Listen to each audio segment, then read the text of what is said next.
Our year-long tour of the nation is coming to an end. Ever since last November, we've been touring the country, spreading Matt's message to everyone. That's a total of 50 states, 200 counties, and over 600 campaign events. Right now, we're back in our hometown. It is also a fact that employers are now required to provide health care to all their employees. It's been fun touring all over the country, but it'll be nice to spend a few days at home. We're here the rest of the week, and then we're gonna hit the road again for a few key stops before the election. Only 2 weeks to go! For example, you, sir. Who, me? Yeah, does your employer give you health insurance? Nah. We're doing like historically well for a third-party candidate. Donald Trump is leading the polls at about 40%, Hillary Clinton 35%, and we got 25%, so we could definitely make some noise on election day. May I ask what you do for a living, sir? I'm a male hooker. I give people a good time. Which brings me to my next point, tackling crime.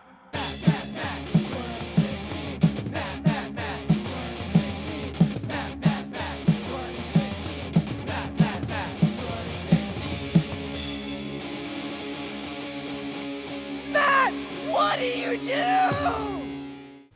Okay guys, we just wrapped up a great tour and now we have a few days off to recuperate. I've decided that because our reach is expanding, we should expand the campaign staff as well. So this is our new hire. He's a pollster. This is Chris Fisher. It turns out 4 people is too few to run a major presidential campaign with. Sure, we've got satellite staff and volunteer offices all over the place, but 4 is too few for the main staff of a presidential campaign. I mean, 5 isn't much better, but at least it's like 25% better. So what's this new guy gonna do? I'm a campaign pollster.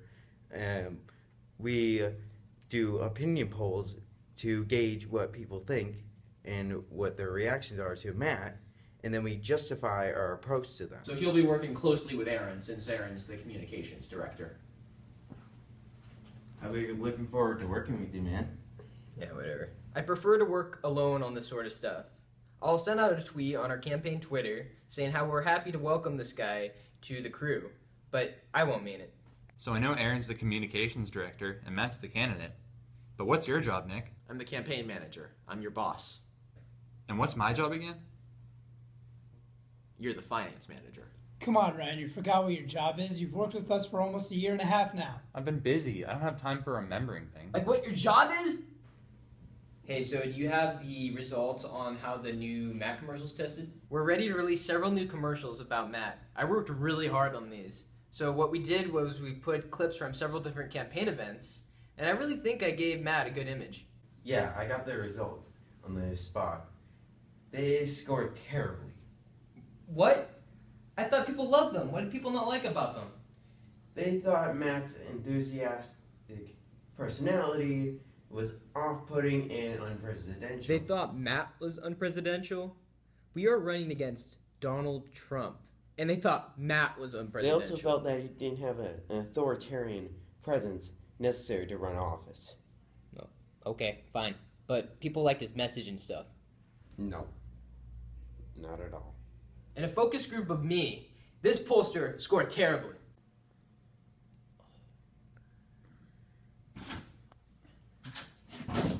Hey, Ryan, you understand how campaign finance works with the whole money thing, right? Yeah, basically. Okay. Because I have something to show you, but I'm not sure if it's legal. What is it? This envelope has more than $250,000 in cash. Holy, how did you get that? Well, thanks for coming, you guys. Tell your friends. What the hell was that for? I heard what you said about me to the girls at the Ponderosa Club. Okay, in my defense, I assume you would not hear those things when I said them. Watch your back, Sanderson.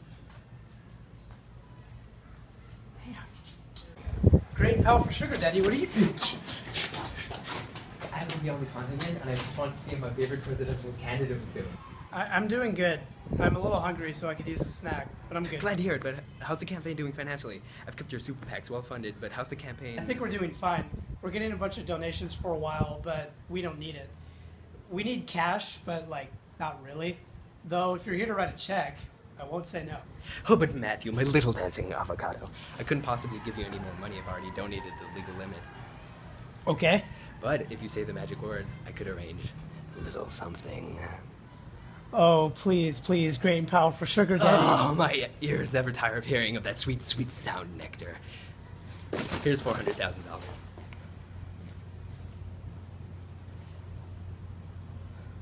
This just happened. Huh. That feels like it shouldn't have happened. I know. What should we do about it? I don't know. I'll talk to the great and powerful sugar daddy about it and ask him what to do. Good thinking. Although, who was that girl who slapped you? And why'd you tell me about it? I don't want to talk about it. Yeah, so I'm very glad we could reach an agreement on this. I hope our agreement will be fruitful too, you know? Oh, I'm out. Hello, great and powerful sugar daddy. Ryan Young from the Sanderson campaign, what are you doing here?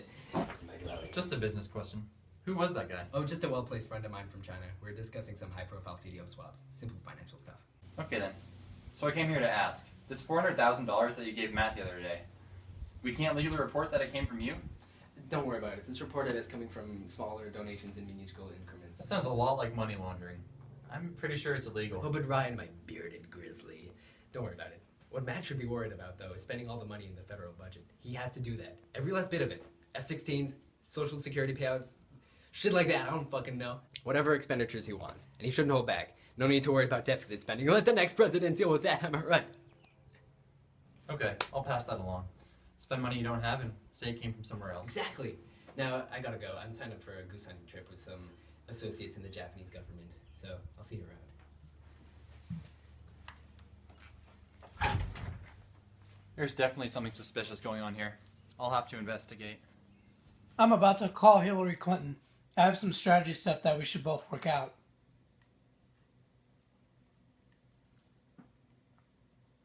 Hi, Secretary Clinton. Hi, it's Matt Sanderson. We met at the presidential debate. Listen, I was wondering if you'd be able to drop out of the race to throw your support to me so I could make sure that Donald Trump doesn't become president.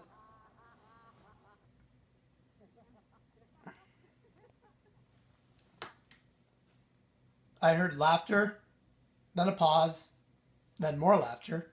So, that's a no. You'll never guess what Razakhan's up to these days. What? Well, he's formed an anti-Matt Sanderson super PAC. He's really pointing out all the stops just to make sure that you don't get elected. I never liked that guy. You know who else I never really liked? Chris. You don't like Chris? No, he says all the commercials I make are stupid and that I don't make you look good. Well, they don't make me all look good. Remember that time you sent a word-free TV ad to radio stations where it was just 30 seconds of sound-free? Or at the beginning of the NBA season where it was a video of me that I couldn't even dunk on a big hoop? Don't get a technical foul this season because voting for Matt Sanderson is a slam dunk. I'm Matt Sanderson and I approve this message. Yeah, I guess that wasn't the best idea. Seems like I should be getting somewhere. Bluetooth. Answer call. What is it, Ryan? Hey, so I got some answers in the whole Liam Hempstead money thing. What do you got? Well, my first thought was, since we didn't obtain the $400,000 legally, was to not spend it on something legal. That's not a good thought, Ryan. What did you buy? A wet work team. A wet work team? Like painters? Not like painters. Like mercenaries. Mercenaries? Why did you hire mercenaries, Ryan? Well, I had them pull off a quick kidnapping that I think will help us get to the bottom Who of this. did they kidnap? I felt like this whole thing was somehow tied to a Chinese man I saw leaving Liam Hempstead's house. Ryan, you hire mercenaries to kidnap a Chinese. I did, but I swear it's for good reason. Liam Hempstead has some ulterior motive. I can just feel it. Yeah, I get that sense too, but what about this guy we kidnapped? Don't worry. He's safely in our possession. Where is he, Ryan? You might want to pull over.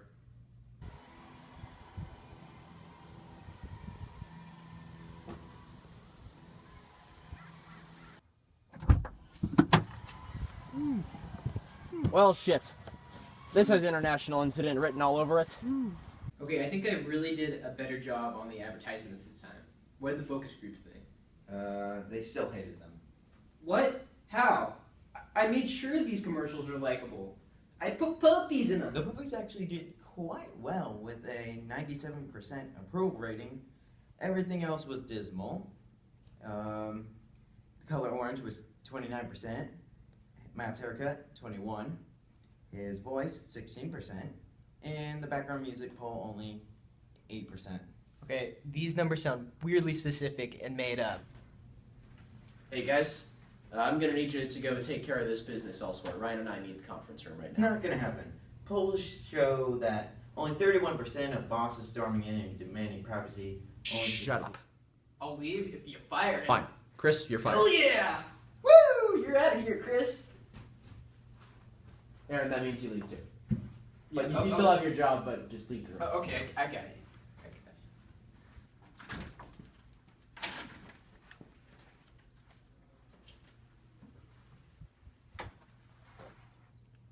Ryan, bring him in. It's time to put on the torture suits. Okay, so what do we want out of this guy? We want information. We need to find out what he was doing at Liam Hempstead's house. Right. I think we should interrogate him, or should we torture him? No, I don't think literal torture is the answer. We should just interrogate him. Right. What do you think? Should we do like a good cop, bad cop routine? Okay, which one of us is the bad cop? Yeah, that's a good point. Neither of us are really a bad cop. How about we're both the bad cop? Alright, I'll just slap him. Yeah, we'll take turns slapping him. It'll be great. That'll get the info out of him. Let's get to work. Who are you working for? I can hear Nick and Ryan talking. I bet they're hard at work. You're a tough guy? Still not talking? What were you doing at Liam Hempstead's house? Huh?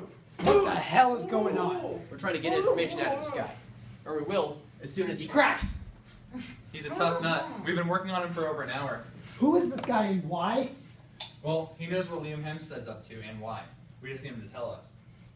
Okay, cool. I'll stick around. Matt, I'm glad to see you wore your torture suit. Now go turn those lights off real quick. Yeah, Ryan, you should have worn your torture suit. Well, okay, buddy. We're going to play a game. And not a game made in your country by Hasbro. This game's called Tell Me What I Want to Know, or I cut one of your appendages off with these scissors. You want to play? Is that a no? You want to tell us what's going on? Is that a yes? He said yes. We did it. All right, we did it. Yeah. Tell us what you know. I don't know nothing, man. Hey, why you hit me, man? I don't know nothing. Tell us what you know. I don't know nothing. Just do it. I said I know nothing, man. Just tell us. Want to see the scissors again? Oh, all right. He was selling me CDO. He was selling me the CDO, right? Why? Why was he doing Government that? debt. He was flipping them. What is he saying? I used state money, all right?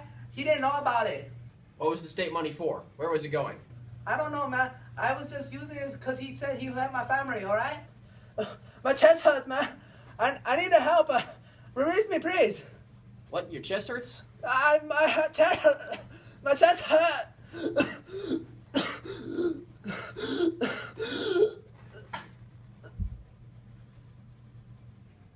Did this man just die in our conference room? Yep. So, now what? He only gave us fragments of information. Though, based on what he said, I think I can figure out what he was trying to say. What was it? I don't know. I still have to do more research. Are we gonna have to call in another wet work team to take care of this guy? Yeah, maybe I should call a wet work team because there is a dead body in the conference room. Yeah, I don't want us using this chair. Let's use the other conference room. So, Ryan, you figure out how to get that wet work team in here so we can clear out this dead body, and Matt and I will carry on like it's business as usual. Great. By the way, how good was our buddy bad cop thing? So good. We totally gave each other the strength to be a dick to that guy. Okay, guys, I think I figured it out. And this is big. Okay, so did any of you guys see The Big Short? Yes. No, only one of you guys saw it. You uncultured swine! So anyway, it's about the 2008 financial crash and how a lot of it can be traced back to a bubble of CDOs, collateralized debt obligations. What is that? Now, essentially, it's a pool of mortgages and debts that investors throw together so they can sell and make money off the interest of. When used properly, it can be a risk-reducing move, but when used improperly, it can lead to financial disaster.